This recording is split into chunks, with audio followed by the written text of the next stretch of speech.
Kit Darby, president of Aviation Information Resources and former United Airlines pilot, joins us now. First of all, Kit, thank you for joining us. I want to ask you, as a pilot, what do you make of this whole situation that the hijacker didn't have access to the cockpit but was still able to divert the airplane? Did the pilot do the right thing here? Well, the security system that has the cockpit door closed and locked worked, so the hijacker didn't get into the cockpit. That's good news.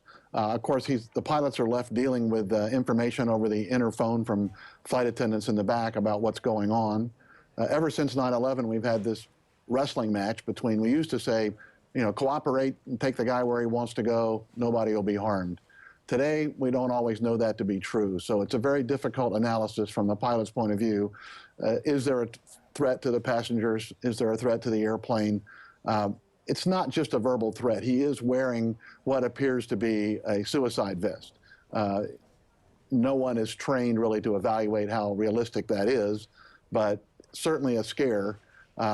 And in this case, someone with a domestic dispute that simply wants to go to a new location, probably the old rules apply. Kit, as you mentioned, this is a dicey situation. We do know officials have said that the man's suicide belt was fake.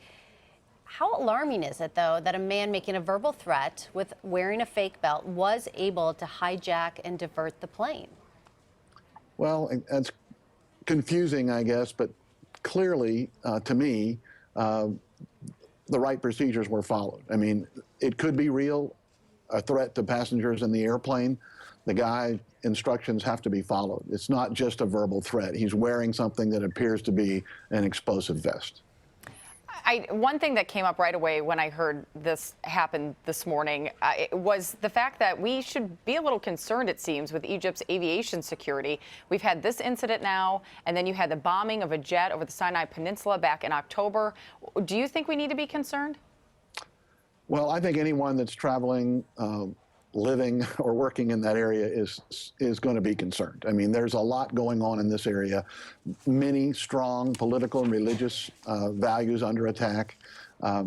People that are willing to risk their lives, give their lives for their cause throughout these areas. This is a highly charged situation. Yes, we should be concerned.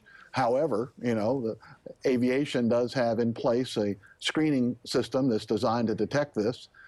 If his vest had been real, perhaps it would have been detected coming through the screening process. Hard to say. All right, highly charged situation indeed. Kit Darby, thank you so much for your time. My pleasure.